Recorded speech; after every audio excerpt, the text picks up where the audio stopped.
La famille, voici encore une histoire que j'aimerais partager avec vous. Cette histoire-là parle des coupés de route. On va quand même écouter l'histoire en question des coupés de route qui ont fait ravage, qui ont fait des massacres. Or, les coupés de route, ce sont des jeunes de leur propre village. C'est-à-dire, c'est même qui va expliquer l'histoire en question. C'est des jeunes de son village qui faisaient des gens des massacres, des coupés de route. On va quand même écouter. Je pense que cette histoire doit interpeller d'autres personnes à se méfier, à mieux comprendre aussi. La famille, bien avant que je vous fasse écouter l'histoire en question, j'ai dit à tous ceux qui m'écoutent que je vous demande pardon concernant le téléphone. S'il vous plaît, aidez-moi, je vais acheter un téléphone pour que moi-même je puisse relater les histoires. Parce que là, franchement, la force que j'avais pour relater les histoires, c'est parce que mon téléphone était en forme. Maintenant, mon téléphone même a un sérieux problème. Donc, s'il vous plaît, sciencez quand même. Sciencez, je vous demande pardon, sciencez sur ce côté-là pour que je puisse vraiment quand même avoir un nouveau téléphone et je vais bailler. Donc, on va quand même écouter la jeune sœur qui va nous expliquer l'histoire qui s'est passée dans son propre village où des jeunes gens qui veulent la facilité, qui mettent leur vie en jeu, qui mettent leur vie en danger, qui mettent leur vie je ne sais pas, en suspendu ou en suspens ou quoi là. Prenez ce qui est bon, ce qui n'est pas bon là, jetez ça. On va quand même écouter comment des jeunes sont déterminés à mettre leur vie comme ça facilement. La famille, voici l'histoire en question. Ok, l'histoire se base en Côte d'Ivoire. Euh, L'histoire s'est passée à l'est de la Côte d'Ivoire. Un gang, bon, je ne sais pas si on dit un gang, l'essentiel prenez un pour laisser un, comme on le dit. Donc, des groupes de braquage, des groupes de braqueurs qui se trouvaient dans nos zones, précisément dans mon village. Et ce groupe-là, franchement dit, il faisait trop de terreur en complicité avec les hommes armés de notre ville. C'est l'histoire que je vais expliquer. L'histoire s'est passée en 2022-2023. Vous savez, en Côte d'Ivoire, quand on tend vers la fête, les commerçantes, les acheteurs de café cacao, les vendeuses des articles voyagent beaucoup, viennent à Abidjan pour prendre les marchandises, pour aller. Et l'histoire s'est passée à Abidjan. Ça s'est terminé au village. Voilà. Donc, voilà l'histoire qui commence. Et à Abidjan, ici, il y a les syndicats. C'est pourquoi je dis, faites très attention également aux syndicats de votre gars. Il y a les syndicats qui sont en complicité avec les braqueurs. Dans l'histoire, il y avait les gangs de braqueurs qui étaient dans mon village d'abord. En tout cas, ils étaient presque 6 à 8 personnes comme ça, même dans le village. Mais souvent, ceux qui gèrent les maquis, ceux qui font les activités, ils s'en vont les braquer tard la nuit pour les menacer avec pistolet. Ils se mettent en treillis, en complicité avec les hommes armés qui sont en ville.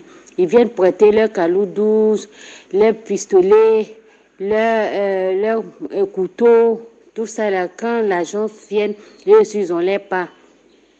Donc, c'est comme ça, ils étaient là. Quand on tend vers la fête, ils braquaient, ils braquaient, ils braquaient. Un jour, ils ont l'habitude de braquer. Souvent, il y a les voitures qui vont dans les villages voisins. Ils viennent les attendre. Parce que dès que le camion charge à Bijon, en partant, le syndicat signale leur chef de gang qui se trouvait dans nos villages que le camion vient de quitter ici. Donc, il dit l'heure où le camion va arriver dans le village. Puisque la voie a été goudronnée, maintenant, on n'a plus un problème de voie. Donc, il sait à quelle heure les voitures vont arriver dans nos villages et avant d'arriver dans leur village qu'ils vont partir. Donc, ils étaient comme ça. Les passagers, ceux qui font les achats sont dedans. Ceux qui n'ont pas pu bien faire les achats aussi sont dedans. Vous-même savez que quand on veut les fêtes à cause des coupés de route, là, il y a les femmes qui cachent l'argent dans les cailloux, d'autres aussi mettent en bas d'eux, d'autres aussi mettent dans la couche des enfants. Partout, quoi, pour ne pas que en cas de braquage, on puisse finir tout leur argent. Donc, ils ont l'habitude de braquer. Braquer. Ils ont braqué première fois. Ils ont eu presque 200 à 300 000. Ça, ce sont les commerçants qui viennent vendre, prendre marchandises à Abidjan pour aller, hein, y compris le chauffeur. Mais premier jour, ils ont commencé à braquer. Au moment où ils sont arrivés vers la zone, le chauffeur a senti qu'il y a danger. Et le chauffeur, avant d'accélérer, il dit aux passagers, abaissez votre tête. Parce que la zone où on est arrivé là, c'est une zone risquée. Déjà, les parents, les jeunes qui étaient dans nos villages se sont cachés dans les noirs, dans l'obscurité là, avec les calots douces, tout ça pour... Et puis ils ont fait genre... ils ont coupé les bois pour barrer la route. Donc le chauffeur a reculé. Après, ils ont senti que, ils ont vu qu'ils ont fait barrage. Mais s'ils se décident d'aller enlever le bois, c'est qu'ils seront dans problème. Donc, ils ont appelé la gendarmerie. Et la gendarmerie est venue sillonner dans les endroits. Après, déjà, ils sont partis les attendre à la sortie de nos villages pour que là, au moins de là-bas, là, ils puissent faire leur travail et puis vont revenir. À moto, bien sûr. Donc, quand ils sont arrivés dans la zone, là, le chauffeur a sillonné que, il y a danger. Et il dit à ses passagers, baissez-vous. Donc, quand les passagers ont baissé, il dit, ne paniquez pas, parce que là, il sait qu'il y a danger. Mais vous savez, il y a les chauffeurs, là, on les lave, hein, eux aussi, là, c'est l'espoir, ils se guiguent pour ne pas qu'en cas de danger, là, ils puissent tomber au front. Donc, il faut qu'ils soient lavés, voire spirituellement. Donc, là, le chauffeur a pris vitesse, dernière vitesse, là. J'ai dit, quand il a mis vitesse, là, ils ont commencé à tirer dans la voiture. Dieu merci, il n'a pas eu de mort, même pour dire blessé, mais au moins, il a pu les échapper. Là, le lendemain, tout le monde sont partis porter plainte en ville, dans nos régions là-bas, pour dire, dans tel endroit, il a eu des braquages. Que voilà, premier jour, ils ont volé presque 300, 400 000. Maintenant, ça a répété le lendemain encore. Là, beaucoup de personnes sont parties porter plainte à la gendarmerie. Et la gendarmerie aussi est venue voir le chef du village pour dire, dans vos villages, faut sensibiliser les jeunes. Si c'est eux qui font ça, qu'ils l'arrêtent. Dans les villages voisins aussi, pareil. Parce que quand c'est comme ça, ils savent avec qui ils travaillent, avec qui ils ne travaillent pas. Donc, c'était comme ça, ainsi de suite. Troisième fois, même la femme du chef du village de leur village était dans le camion. Et dès qu'ils ont chargé d'Abidjan ici pour aller, le syndicat a sillonné le groupe de bandits là, qui se trouvaient dans nos villages pour lui dire, le cas vient de partir, que vraiment il y a beaucoup de commerçants qui ont l'argent dedans, hein, donc à vous de jouer. Parce que quand ils récupèrent l'argent, eux tous partagent. Y compris ceux qui les a prêté des armes, les treillis, pour se faire passer pour corps habillé militaire, gendarme, et tout comme ça. Donc, ils partagent en 3 parties. Les jeunes du village ne vont pas au champ, hein. Même les parents vont au champ, ils ne vont pas au champ. Ils sont toujours matis du 1er au 31. La journée, ils sont matis. La nuit, là, tu ne les vois pas, ils s'en vont sillonner pour pouvoir braquer. Souvent, mais ils vont dans les villages voisins, autres villages même qui n'est pas tout près de nous, et puis ils s'en vont braquer. Donc, troisième fois, quand ils ont arrêté le véhicule, ils ont braqué. Quand ils ont braqué, troisième voiture ce jour-là, ils ont fait descendre tous les passagers. Tous les passagers, je t'assure qu'ils ont fouillé tous les passagers qui étaient dans le véhicule, y compris nouveau-nés qui portent couche. Même les femmes enceintes, ils ont mis leurs doigts en bas d'eux pour pouvoir voir s'il y a l'argent caché. Il dit, dans ça, ils ont trouvé presque 500 000 dans les fouillements, dans les braquages comme ça, et puis ils ont fui. Ils ont fui, ils sont partis. Là, le chef du village dit non, affaire là, ça s'en va trop loin. Ils sont partis voir la gendarmerie encore. La gendarmerie dit, ok, maintenant, on va enlever les gens qui vont sillonner dans les villages. Ils vont se mettre en tenue civile pour pouvoir les attraper. Donc, lui qui a la tête là, moi je le connais, et tous sont du même village que nous. Ils ont vu sa photo en ville là-bas pour dire, c'est lui là qui a la tête. Donc, il faut t'habiller en civil. Comme toi, tu dis, tu habites dans ce village, mais tu viens travailler en ville ici. Ils ne savent pas que tu fais partie de ce boulot-là. Mais habite-toi en civil. Et puis, il faut faire semblant de demander aux villageois pour savoir, on dit à telle personne qui est là, j'ai besoin de lui pour me rendre service, un truc comme ça. Bon, ceux qui savent que le monsieur, c'est un homme armé et qu'il est là, fait son travail, d'autres disent, je ne le connais pas, d'autres disent, moi je le connais, il est dans telle famille. Mais le jeune en question, on ne le voit pas comme ça. On ne le voit pas comme ça, parce que tu ne l'as pas attrapé. Donc, Tout le monde sait que, puisque quand ils portent les cagounes, ils se font comme si c'est le film des Blancs, au fait. Ils font comme si c'est dans le film des Blancs qui se passe. Donc, ils ont vu le jeune en question, ils ont vu son visage.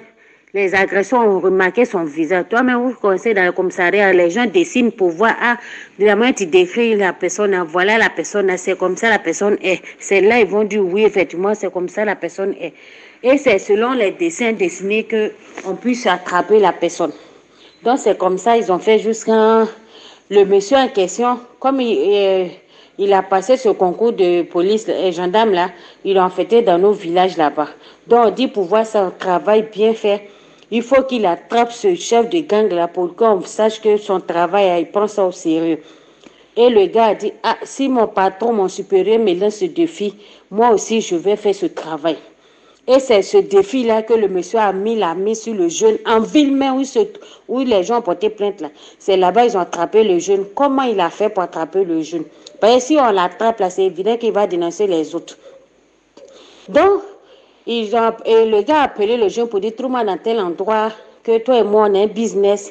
C'est quelqu'un qui m'a donné ton numéro, on va tracer un business. Donc, pour le piéger quoi. Et c'est comme ça, ils l'ont piégé. Ils l'ont attrapé. En même temps qu'ils l'ont attrapé, ils l'ont menotté, ils l'ont envoyé à la gendarmerie. Gendarmerie, on lui pose des questions, il ne veut pas parler, il ne veut pas dénoncer ceux qui font partie du groupe là.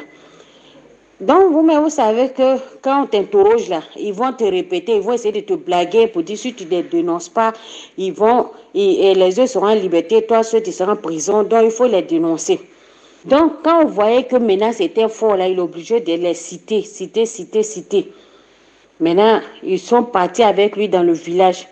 Tous ses amis où ils sont embraqués là, il est parti dans leur cour familial. Ils sont partis les attraper un à un. Maintenant, un jeune étranger qui travaille là-bas, lui, c'est un acheteur de café cacao. Et ce jeune-là, c'est lui qui avait le sachet bleu et noir de tout l'argent de braquage là.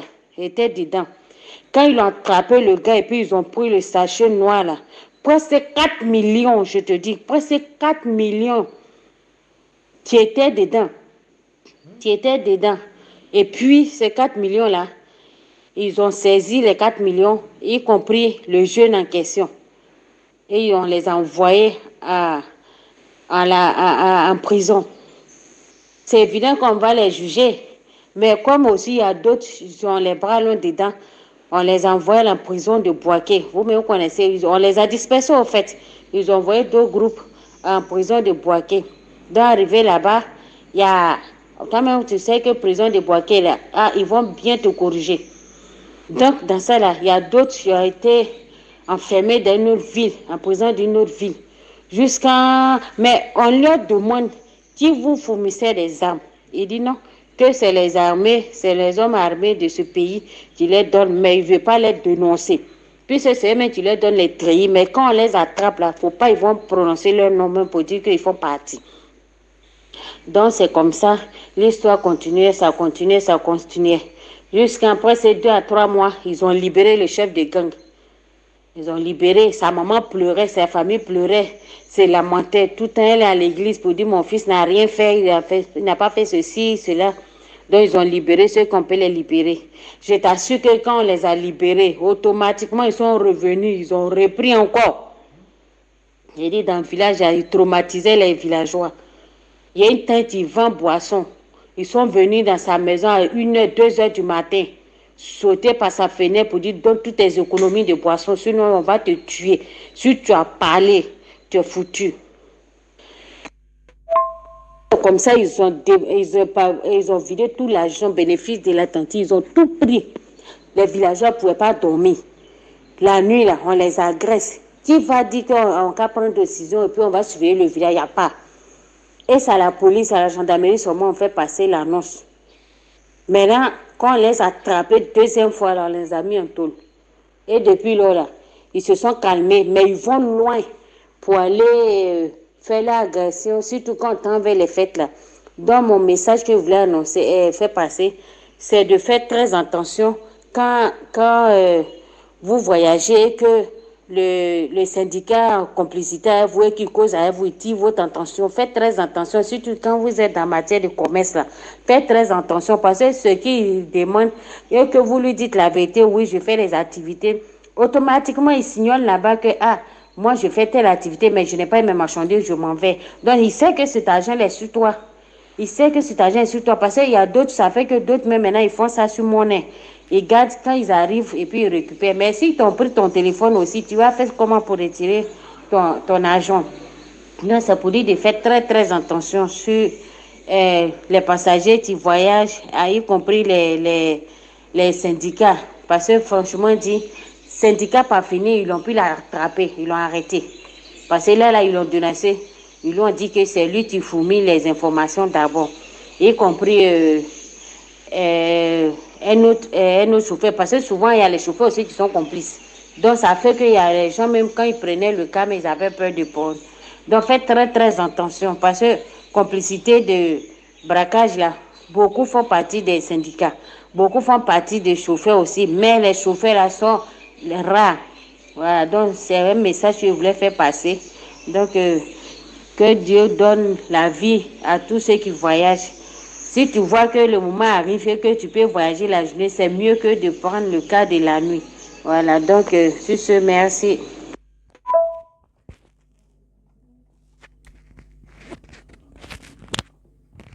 La famille, nous tous, on a écouté ensemble ce que la jeune dame a dit. A fait des braquages, surtout a fait de coupés de route. Les coupés de route, c'est fréquemment en Afrique qu'on voit ça facilement.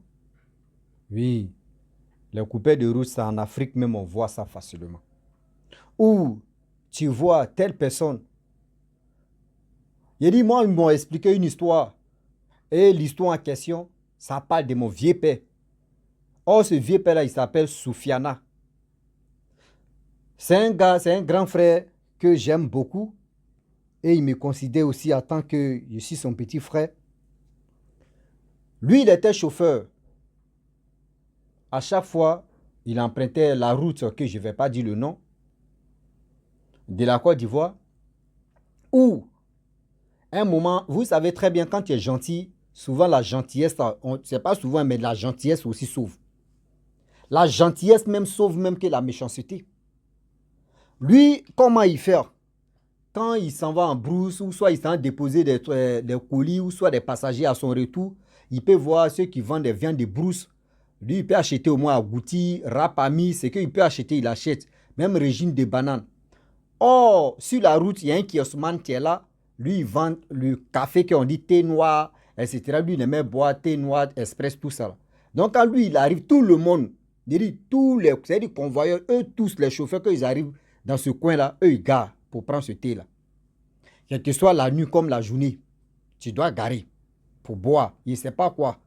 Donc, lui, à chaque fois, quand il quitte, il ne sait pas, en brousse, quand il achète le régime des bananes, il achète pour le commerçant en question, surtout le vendeur de thé là, le noir. Or, sur la route, dans la semaine, il y a toujours, c'est-à-dire, dans la semaine, il y a plus de 4 crimes ou 5 crimes où on dit il y a eu les coupés de route qui sont tombés sur les bus, qui sont tombés sur les massas, qui ont fait ceci. C'est-à-dire, dans la semaine, il y a 4 ou 5 personnes, c'est-à-dire 4 à 5 convois qu'on raquette les gens. Donc lui, franchement, mais ils n'ont jamais tombé sur lui. Donc à chaque fois, il donnait les cafés, il dit café encore, il donnait à goûter, régime de bananes, un truc comme ça. Oh, le kiosman, un jour, le kiosman dit, ah, vraiment, j'aimerais te parler. Donc ils sont levés. Il allait dire à mon vieux père, Soufiana, que, ah, dans le service que tu me rends, je ne t'ai pas demandé de me donner. Mais quand tu quittes là-bas, tu as banane, le régime de bananes, tu me donnes pour moi. Je ne paye pas ça, mais tu payes et puis tu me donnes pour moi. Même viande de brousse, tu m'envoies. Mais j'aimerais te dire quelque chose. Si, à chaque fois que tu passes ici, le secret n'a qu'à rester en nous deux, tu dis à ton chauffeur aussi, et ton apprenti, il dit, si tu arrives ici, il faut garer la voiture. Tout le monde gare la voiture. Gare toujours comme d'habitude, tu gares la voiture. Et tu viens. Ou soit tu envoies ton apprenti. Il n'a qu'à demander s'il y a lait. S'il dit il y a lait, c'est que les braqueurs, qu'on dit les braqueurs, c'est ici, ils viennent faire leurs réunions.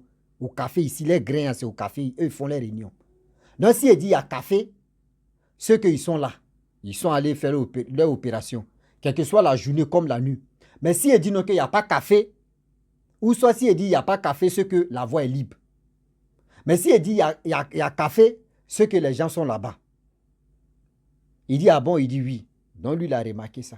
Il dit pendant plus de 5 ans qu'il était sur la route, ils ne l'ont jamais attrapé, mais les gens ne savaient pas. Mais quand il arrive là, il gare la voiture, il envoie son apprenti, va voir, il faut aller me payer. Et puis il dit aux passagers, descendez, vous allez uriner. Lorsqu'il s'en va, il demande, il dit, est-ce qu'il y a le lait? S'il dit oui, il y a le lait, c'est que les braqueurs sont déjà sur la route là-bas. Il vient, il sait, il dit, ah, il y a le lait dedans. Lorsqu'il boit là, il dit, bon, on n'a qu'à chercher parce que les passagers, on n'a qu'à chercher à dire quelque chose. Voyez, l'apprenti et chauffeur, ils disent non que oui, vraiment, amortisseur de la voiture ne tient pas, ils vont démonter, le temps de démonter, ils n'ont qu'à aller se reposer. Il faut voir les passagers, ils sont fâchés. Oh, pourquoi? Toujours. Oui, souvent même ma voiture, c'est là, quand ils montent dedans, là, il y a toujours, oui, c'est comme. Quand ils finissent, c'est 30 minutes à 1 heure du temps, ils s'en payer encore de café. Ils voient, ils disent oui, il n'y a pas café. Quand il dit il n'y a pas café, c'est dit la voie est libre, ils ont déjà fait leur opération. Eux, ils arrangent rapidement en même temps. Pas. Les passagers montent, ils arrivent. Sur la route là-bas, là, eux, ils voient d'autres voitures, les gens en train de pleurer. Il y a quoi? On dit oui, on les a. Les coupés de route ont fait les sauces. À chaque fois, c'était comme ça. Donc, ceux qui montaient dans sa voiture, on les a jamais. C'est-à-dire, quand toi, tu montes dans sa voiture, dis-toi que les coupés de route ne vont jamais te prendre. Donc, c'était comme ça qu'était le code. C'est-à-dire, souvent même, les kiosques, les express, les cafés, ou soit eux, tous sont complices. Mais si tu es gentil avec telle personne, tu ne sais pas aussi qui est dedans, qui n'est pas dedans. C'est-à-dire, c'est pas sa gentillesse, c'est-à-dire, c'est sa gentillesse qui l'a aidé. Sinon, lui aussi, il allait rentrer dans ça. Lui aussi, il allait tomber dans la buscade des coupés de route. Parce que la nuit roulait la nuit comme la journée aussi. Il dit les coupés de route, là, la journée comme la nuit. Et ils sont là. Mais Dieu merci, bien avant qu'ils quittent la côte où ils ont déjà arrangé la voie, c'était bien libre. Mais j'aimerais dire à nos parents que souvent, là, quand les chauffeurs vous disent non, ou les apprentis vous disent non, que la voiture en panne, on va réparer, ne vous fâchez pas. Ne vous fâchez pas. Ils savent ce qu'ils font. Si on dit si cette voie-là, il y a les coupés de route, et du coup, vous arrivez à quelque part, puis eux, ils disent non, que oui, la voiture est tombée en panne, ne vous fâchez pas. Parce que si vous vous fâchez là, vous allez tomber dans la buscade. Vous allez tomber dans les vraies embuscades parce que les braqueurs là, surtout les coupés de route là, si tu as reconnu une personne dedans là, toi, ils vont faire ta peau. Toi, ils vont te tuer. Parce qu'il va dire que si ils ne te tuent pas là, tu vas les vendre. Tu vas dire que oui, voyez ceci, voyez cela. La famille, franchement, j'aimerais m'arrêter là. Si tu es nouveau, tu es nouvelle sur ma vidéo, il faut t'abonner sur ma chaîne YouTube, ma page Facebook. N'oubliez pas de partager mes vidéos et aussi liker. Je vous dis à très bientôt. Ciao. On a ça.